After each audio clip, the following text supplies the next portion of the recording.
Hello and welcome to English 333. It's a course, of course, in nonfiction, and this specific iteration is going to focus on something called digital storytelling, drawing from a number of artifacts and items most specifically related to this region and your lives. It's an advanced composition course that engages 21st century modalities for composing that includes images, audio, print, and text in what's often called digital storytelling.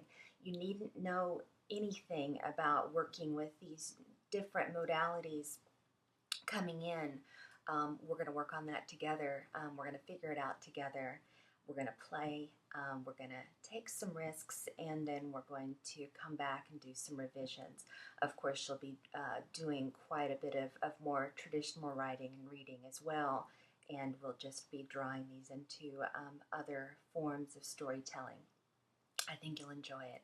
I always enjoy learning from my students. The influential critic Lawrence Lessig argues that creativity and innovation always builds on the past. So our goal is actually to foreground that notion by drawing extensively from local history to retell those stories through new media, especially as they're represented in the digital collections at our university. For this and other reasons, that any research trail that begins or ends in our university's digital collections is an appropriate beginning for digital compositions resulting from this course.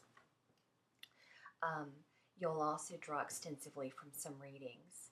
The objectives we'll go over a few times later, but basically to get some control and experience with different kinds of research methods, methods of useful collaborations, some communication technologies. These are important too.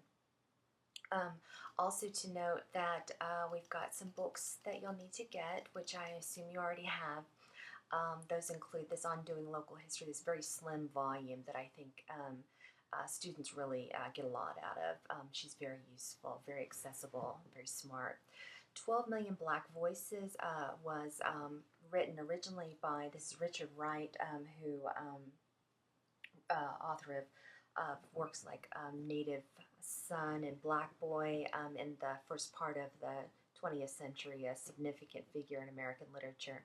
12 Million Black Voices is read quite a bit less often, but it is a photo essay that is quite relevant to our study, that and very, very compelling and poetic, that was written and published in the 30s, in the late 30s.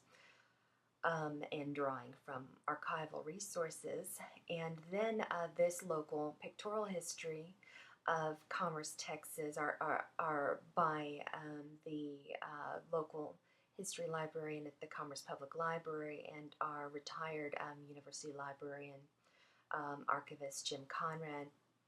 And then a book that just came out last fall called The John Carlos Story.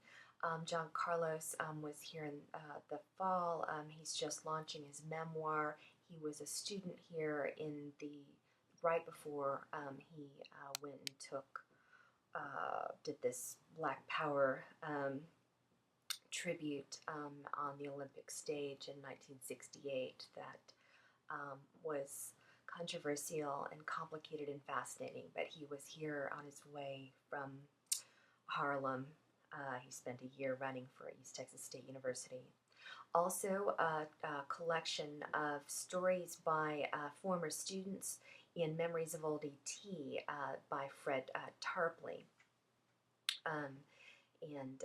That he's the editor of this really interesting collection that we'll draw from. And I'll also have some additional readings to work from.